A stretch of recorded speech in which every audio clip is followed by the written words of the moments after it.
everybody, it's Anna. Time for the Friday card in this week's tarot story. So today we have the Two of Cups reversed. So cups are connected to the heart. They're about feeling connected to other people and emotionally fulfilled, as well as feeling grounded in your intuitive genius. And the number 2 connects to germination or rooting in. So basically it's an integration card. You plant a seed and then you have to wait for the seed to take roots. That's where the 2 shows up in the 10 card trajectory. So the image shows 2 people in communion, which basically they're sharing cups together, they're sharing their hearts together. So this is a rooting in of the heart where we nurture the heart, we support the heart. And really this is unconditional love, right? It's unconditional regard and love, saying yes, you're safe here, root in. You're loved. It's a safe place to take root. Go ahead and put your energy in the soil. Let yourself grow strong with the anticipation of the seed finally breaking the surface and manifesting on the physical planes. This is about that deep tenderness and love that helps the heart know it's safe to bloom, right? So when the card is upright, it often suggests to me that we are being asked to share our heart with somebody else. Let ourselves be nurtured in this way, okay? Which means we have to be visible, right? So even though this seems like it's a good thing, it is a good thing, right? The challenge of this card is that, especially if we have some sort of experience of betrayal or hurt where we trusted somebody and they failed to live up to our trust, whatever that story is, that means the mind is now wary of getting hurt again, which is logical, right? So I feel like that may be what the reversal is here. Well, I think the reversal is twofold. One is that we might not feel safe to be with somebody else and let them nurture us. And I feel like there seems to be some resistance popping up with us this entire tarot story. So that could be part of it. I think that is part of it. But a larger part of this, I think, is that when the reversal is here, it suggests that we need to give this to ourselves. I think that, we have to be able to look ourselves in the mirror and say, wow, you're amazing. You're beautiful. I love you. I see your heart. It is beautiful. It is pure. It deserves to be here. I'm on your side. Go ahead. Be brave. Let yourself grow. There is that need for this self communion.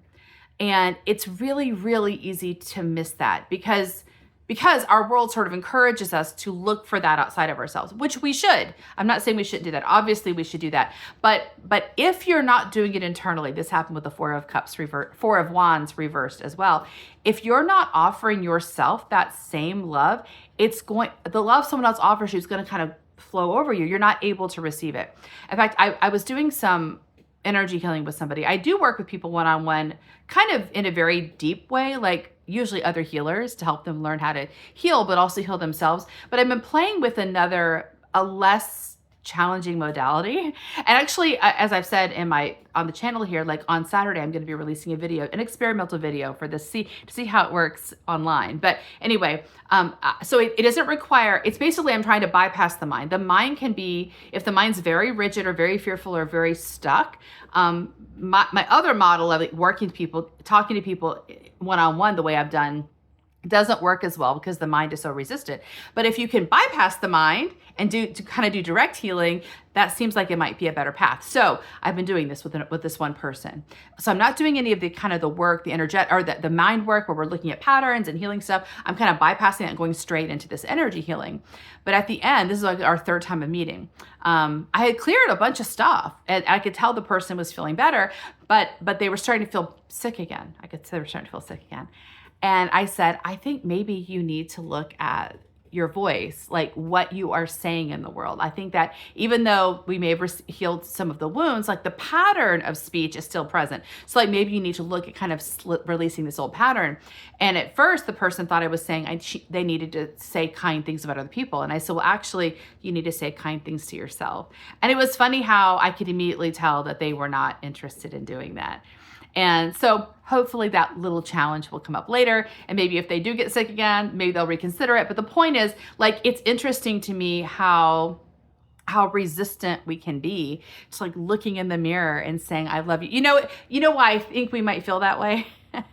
is because it has been ridiculed in so many different ways. I'm thinking about that Saturday Night Live skit, This Ages Me, right?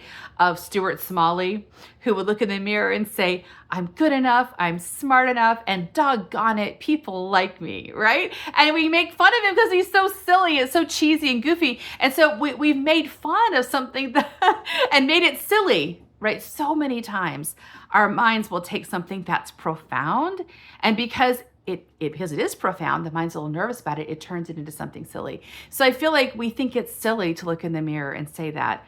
It's not silly. It is critically important. And the fact that it's uncomfortable does not mean it's silly. It means that we're not familiar with it. We haven't developed that skill. So I feel like it's so important to kind of push past that discomfort and say, yeah, maybe I do feel silly. Maybe I don't really feel this way right now. Maybe I don't feel like I love myself.